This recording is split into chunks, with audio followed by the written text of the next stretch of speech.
रो पड़े सीएम योगी, जुबां पर छलक आया दर्द। पहलगाम में हुआ आतंकी हमला, यूपी के शुभम को भी मारी गई गोली। शुभम से पूछा था आतंकियों ने हिंदू हो या मुसलमान। सीएम योगी पहुंचे परिवार से मिलने, श्रद्धांजलि देते वक्त रो पड़े योगी। आतंकियों पर योगी का सख्त ऐलान, मिलेगी कड़ी सजा चाहे जो हो अंजाम।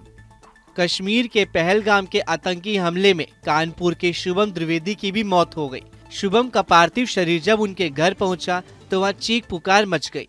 मातम के एक एक पहर में डूबा ये घर अपनी बदनसीबी को कोस रहा है कि क्यों शुभम और उसकी पत्नी को कश्मीर जाने दिया।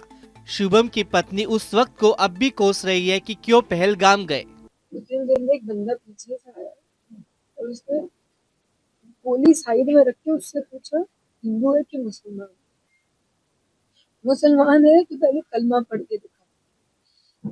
जैसे हमें पता ही नहीं, हम पीछे पलट के देखेंगे हो क्या रहा है, हम उसकी तरह स्माइल करके पूछे भैया क्या हुआ, अरे हिंदू है मुसलमान। मैंने कहा हिंदू, मार दिया पहली गन उसी पे चलाई। यूपी के सीएम योगी आदित्यनाथ कानपुर पहुंचे और शुभम के शोक संतप्त परिवार से मिले। शुभम को श्रद्धांजलि देते समय सीएम योगी भावुक हो गए और उनके आंसू छलक पड़े। सीएम योगी ने कहा कि सुहाग उजड़ने वालों का हर्ष अब दुनिया देखेगी।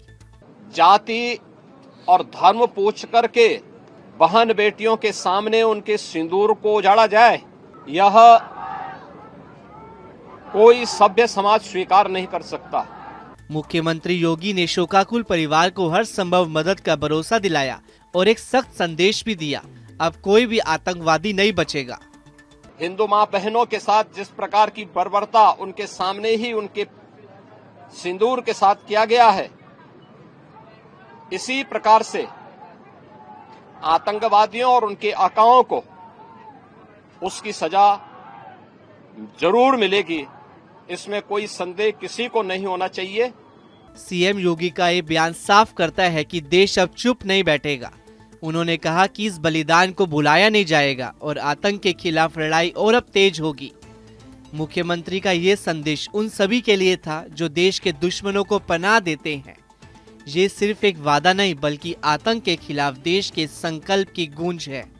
सीएम योगी ने कहा कि शुभम की शहादत बेकार नहीं जाएगी और हर शहीद के खून का बदला लिया जाएगा। पुलवामा में आतंकी हमले ने एक और परिवार का चिराग बुझा दिया। उत्तर प्रदेश के शुभम की शहादत पर न सिर्फ गांव रोया बल्कि देश की आंखें भी नम हो गई।